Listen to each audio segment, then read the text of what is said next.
त्रिवेणी turbines limited के shares ने अपने इन्वेस्टर्स को पिछले 10 सालों में 800% के रिटर्न दिए हैं और इतने ज्यादा रिटर्न्स देखकर सबसे बड़ा सवाल ये आता है कि क्या आपको इस कंपनी के शेयर्स में भी इन्वेस्टमेंट करना है, कंपनी के फंडामेंटल्स क्या कहते हैं और कंपनी के शेयर्स में इन्वेस्टमेंट करना एक वर्थ ऑप्शन होगा कि नहीं। हर एक चीज के बारे में आज के इस वीडियो में बताने वाला हूं। तो अगर आप लोगों ने त्रिवेणी टर्बाइन्स के शेयर्स में इन्वेस्टमेंट करने का डिसीजन लिया है तो आज के इस वीडियो को शुरू से लेकर एंड तक पूरा देखना, क्योंकि आज की वीडियो में आपको त्रिवेणी टर्बाइन्स के शेयर्स के बारे में बहुत कुछ पता चलने वाला है। जैसे कि आप स्क्रीन पर देख सकते हैं कि आज के दिन में इस कंपनी के शेयर्स ने 0.13% के रिटर्न दिए हैं। वहीं पर अगर मैं एक हफ्ते की बात करूं तो एक हफ्ते में इस कंपनी के शेयर्स ने 4.58% तक की ग्रोथ दिखाई है। साइमल्टेनियसली एक महीने में इस कंपनी ने अपने इन्वेस्टर्स को 20% के रिटर्न्स दिए हैं। इतने रिटर्न्स तो आपको एफडी में इन्वेस्टमेंट करके भी नहीं मिलते हैं। इसके बाद जैसे कि आप एक साल के ग्राफ को देख सकते हैं, यहाँ पर एक साल में इस कंपनी ने अपने इन्वेस्टर्स को 91% के आसपास के रिटर्न दिए हैं। अरे बाप रे, जैसे कि आप देख सकते हैं 5 साल में इस कंपनी के शेयर्स ने 193% के रिटर्न जनरेट करके दिए हैं। और मैंने वीडियो के स्टार्टिंग में तो बता ही दिया है कि पिछले 10 सालों में इस कंपनी ने 800% तक के रिटर्न जनरेट किए हैं। तो आखिर इस कंपनी के शेयर्स में ऐसा क्या है और कंपनी के शेयर्स के ग्रोथ के पीछे के रीजन क्या है, इसको समझने से पहले हम लोग कंपनी के बिजनेस मॉडल को जान लेते हैं कि आखिर कंपनी किस तरीके का बिजनेस करती है और कंपनी के पास रेवेन्यू कितने आते हैं। त्रिवेणी टर्बाइन्स एक होल्डिंग कंपनी है जो स्टीम टर्बाइन्स और उसके पार्ट्स को मैन्युफैक्चर करती है। करंटली इस कंपनी का बिजनेस ओवरऑल इंडिया में फैला हुआ है और मेजॉरिटी रेवेन्यू यहीं से जनरेट होता है। लेकिन इस कंपनी के फाइनेंशियल्स क्या कहते हैं इसके बारे में भी जान लेते हैं और सबसे पहले डिस्कशन करते हैं कंपनी के इनकम स्टेटमेंट पर। जैसे कि आप त्रिवेणी टर्बाइन्स का रेवेन्यू फ्रॉम ऑपरेशंस देख रहे हैं, 2021 से इस कंपनी का रेवेन्यू फ्रॉम ऑपरेशंस इंक्रीज होते जा रहा है, जो कि बहुत ही अच्छी बात है।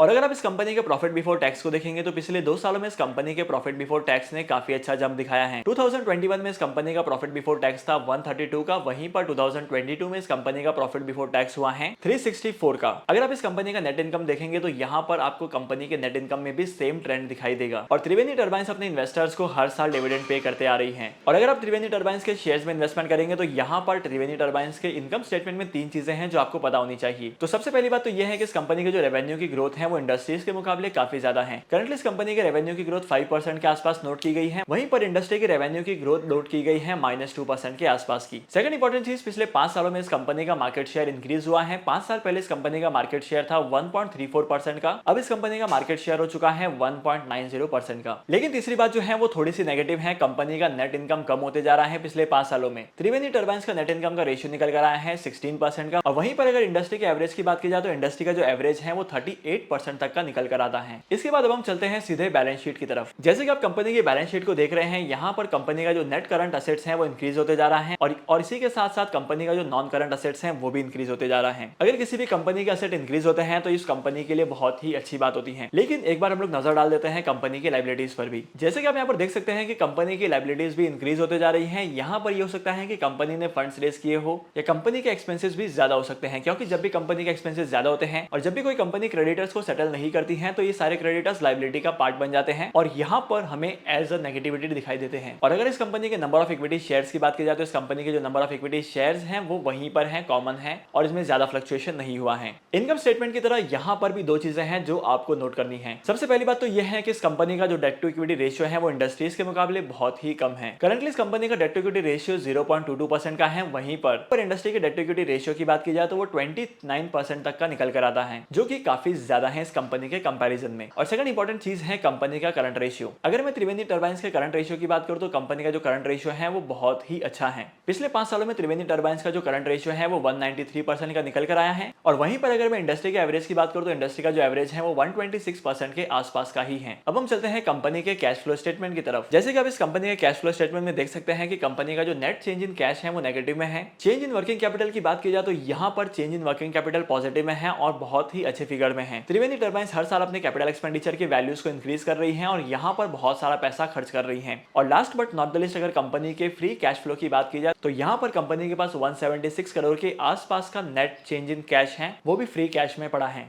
मतलब अगर कंपनी के पास कोई सडन प्रोजेक्ट आता है तो यहाँ पर कंपनी अपने ऑपरेटिंग एक्सपेंसेस को मैनेज कर सकती है। अभी तक की वीडियो में हम लोगों ने कंपनी के फाइनेंशियल्स को देखा है, लेकिन अब हम देख लेते हैं कि कंपनी का पीयर कंपैरिजन कैसा है। पीयर कंपैरिजन में सबसे पहले बात करते हैं पी रेशियो की और पीबी रेशियो की, मतलब वैल्यूएशन की बात करते हैं। जैसे कि आप कंपनी की वैल्यूएशन को देख रहे हैं, यहाँ पर अदर कंपनीज के मुकाबले त्रिवेणी टर्बाइंस का जो पी रेशियो है वो सबसे कम है। और वहीं पर अगर मैं पीबी रेशियो की बात करूं तो पीबी रेशियो भी सबसे कम है। एक कंपनी ऐसी भी है जहां पर पीबी रेशियो 0.98 का है, वो है BHEL, Bharat heavy electronics limited. अगर इस कंपनी को हटा दूं तो यहाँ पर बाकी सारी कंपनीज के कंपैरिजन में सबसे कम पी रेशियो और सबसे कम पीबी रेशियो त्रिवेणी टर्बाइंस का ही है। अब हम बात करते हैं टेक्निकल्स के बारे में और यहाँ पर हम लोग देखते हैं कि कंपनी के शेयर्स में वोलेटिलिटी कितनी है। जैसे कि मैंने आपको वीडियो के स्टार्टिंग में बताया था कि त्रिवेणी टर्बाइंस के शेयर्स मार्केट में काफी ज्यादा ट्रेंडिंग में आ चुके हैं, तो सेम ट्रेंड आपको यहाँ पर भी देखने को मिलेगा। इस कंपनी के शेयर सबसे ज्यादा वोलेटाइल हैं, लेकिन मैं ऐसा भी नहीं कहूंगा कि मोस्ट वोलेटाइल हैं, क्योंकि इस कंपनी के शेयर्स की जो वोलेटिलिटी है वो 42% की ही है। चलो मान लेते हैं कि इससे ज्यादा की वोलेटिलिटी होती तब यहाँ पर थोड़ा सा रिस्क माना जा सकता था, लेकिन अदर कंपनीज के कंपैरिजन में ये ओके हैं। Last but not the list अभी हम लोग देख लेते हैं कंपनी के होल्डिंग पैटर्न को भी, और फिर हम लोग डिसाइड करेंगे कि इस कंपनी के शेयर्स में इन्वेस्टमेंट करना है कि नहीं करना है। जैसे कि आप लोग यहाँ पर ऑब्जर्व कर सकते हैं कि कंपनी के प्रमोटर्स के पास 56% के शेयर्स हैं। म्यूचुअल फंड ने इस कंपनी के शेयर्स में 15% तक की होल्डिंग रखी है। डोमेस्टिक इंस्टीट्यूशन ने ₹1 का भी इन्वेस्टमेंट नहीं किया है। अगर मैं FIS की बात करूं तो FIS के शेयर्स भी 28% के आसपास के हैं। और बात यहीं पर खत्म नहीं होती है, रिटेल इन्वेस्टर्स ने भी 4% के आसपास का स्टेक होल्ड किया हुआ है इस कंपनी के शेयर्स में, और बाकी बचे 2% के आसपास के शेयर्स अदर पार्टीज के पास हैं। अगर आप इस कंपनी के प्रमोटर होल्डिंग के पैटर्न को चेक करेंगे तो यहाँ पर आपको एक चीज पता चलेगी, पिछले 6 महीने में प्रमोटर्स की होल्डिंग के जो नंबर्स हैं वो कम होते जा रहे हैं।